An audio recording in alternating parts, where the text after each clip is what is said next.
The phone buzzed on the kitchen counter, its screen glowing like a traitor's signal in the dark.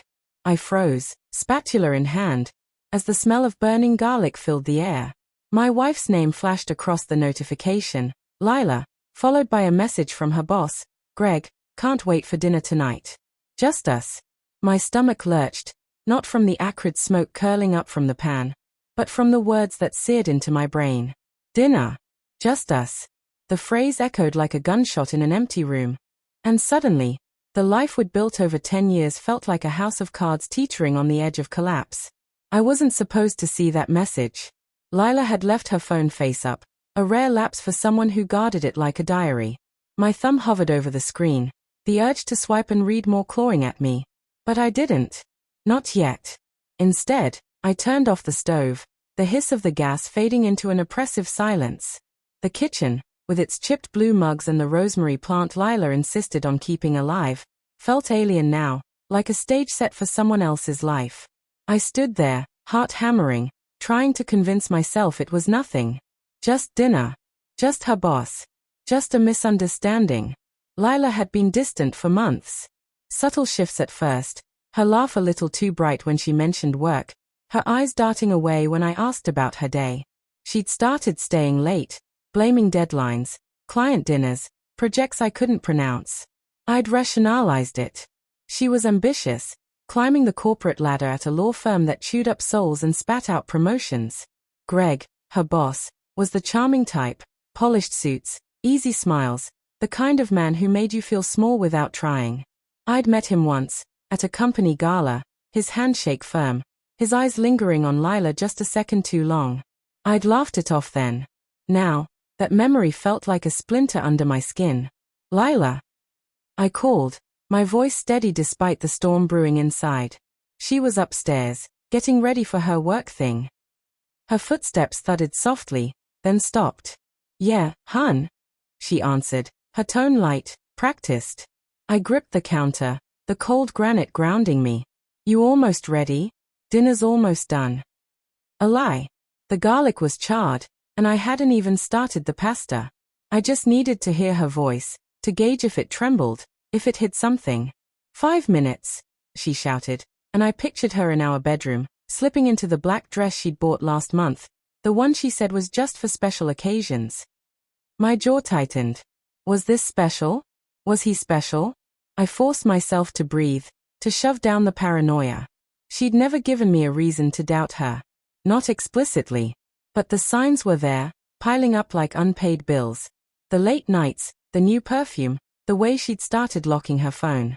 Small things, easily explained, but together they formed a mosaic of dread. When she came downstairs, she was a vision. The dress hugged her curves, her auburn hair cascading over her shoulders. She smiled, but it didn't reach her eyes. Smells good, she said, glancing at the stove. The lie hung between us, hers and mine. You okay?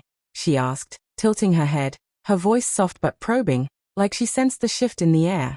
I nodded, forcing a grin. Yeah, just tired. Big night tonight. My question was casual, but my pulse thundered. She hesitated, a flicker, barely noticeable, but it was there. Just dinner with Greg, she said, grabbing her purse. Work stuff. Boring, really. Her laugh was too quick, like a door slammed shut. I wanted to ask about the text, to demand why it was just us, but the words stuck in my throat. Instead, I said, have fun. And the hollowness of it echoed in my chest. She left, the door clicking shut behind her, and the house felt too big, too quiet. I sat at the kitchen table, staring at her phone. It was still there, taunting me. My fingers itched to unlock it, to confirm what I already feared. But what if I was wrong? What if I shattered our trust over nothing? The doubt gnawed at me, a tug-of-war between love and suspicion.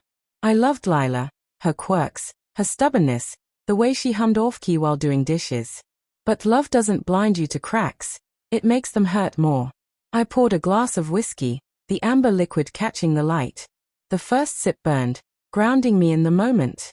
I tried to focus on the TV, on the dishes, on anything but the image of Lila laughing across a candlelit table, her hand brushing Greg's. My mind spun stories, innocent ones, then darker ones. By the second glass, I couldn't stand it anymore. I grabbed her phone, typed in her passcode, our anniversary, because of course it was, and opened the messages. The thread with Greg was a knife to the gut. Miss you already. That dress is gonna kill me. Let's make tonight count. Each text was a blow, stripping away the life I thought we had. There were no explicit confessions, no smoking gun, but the intimacy in their words was undeniable. I scrolled back, weeks of messages unfolding like a betrayal in slow motion. Late-night chats, inside jokes, emojis that felt like secrets. My hands shook, the phone slipping onto the table with a thud. The front door opened, and I froze. Lila was back, earlier than expected. Her heels clicked against the hardwood, then stopped. "You're still up," she said, her voice tight. I turned, the phone still glowing on the table. Her eyes flicked to it, and her face paled. "What's wrong?" she asked, but it wasn't concern, it was fear. "You tell me," I said, my voice low, trembling with rage and hurt. I held up the phone. "Just dinner, her." Her lips parted, but no words came. The silence was deafening, heavier than any argument we'd ever had. I saw the texts. "Lila. Just us. That dress. What the hell is going on?" She took a step back, her hands raised like she could ward off the truth. "It's not what you think," she said, but her voice cracked, betraying her. "Greg's he's flirty, okay? It's nothing. We're just friends." "Friends don't talk like that," I snapped, the whiskey fueling my anger. "Friends don't sneak around, don't lie about work dinners. Don't make me feel like a fool in my own house." My voice broke on the last word, and the heartbreak hit me like a wave. I didn't want to be right. I wanted her to laugh, to prove me wrong, to pull me into her arms and make this nightmare vanish. Tears welled in her eyes, but she didn't deny it. "I didn't mean for this to happen," she whispered. It started small. Compliments, lunches. I felt seen. "Jake. You've been so distant, so wrapped up in work." "Don't." I cut her off, my voice raw. "Don't blame me for this.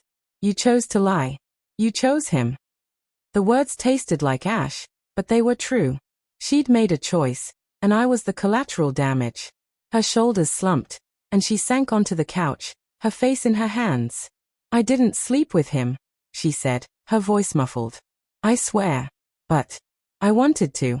I'm so sorry." The confession was a punch, worse than any text. She hadn't crossed that line, but she'd stood at its edge, ready to jump. I stared at her, the woman I'd loved for a decade, now a stranger.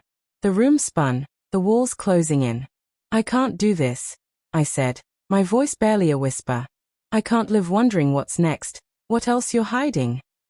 I grabbed my keys, my coat, anything to anchor me. "I'm done." Her head snapped up, eyes wide with panic. "Jake, no. Please. We can fix this." She reached for me, but I stepped back, the distance between us a chasm now. "You broke us," I said, and the words felt final, like a door slamming shut. I walked out, the cold night air biting my skin. Her sobs followed me, fading as I shut the car door. I didn't know where I was going, only that I couldn't stay. The road stretched ahead, dark and endless, and as I drove, one thought burned brighter than the rest. She'd called it just dinner. I'd called it just divorce. But the real betrayal was that she'd seen it coming, and let it happen anyway.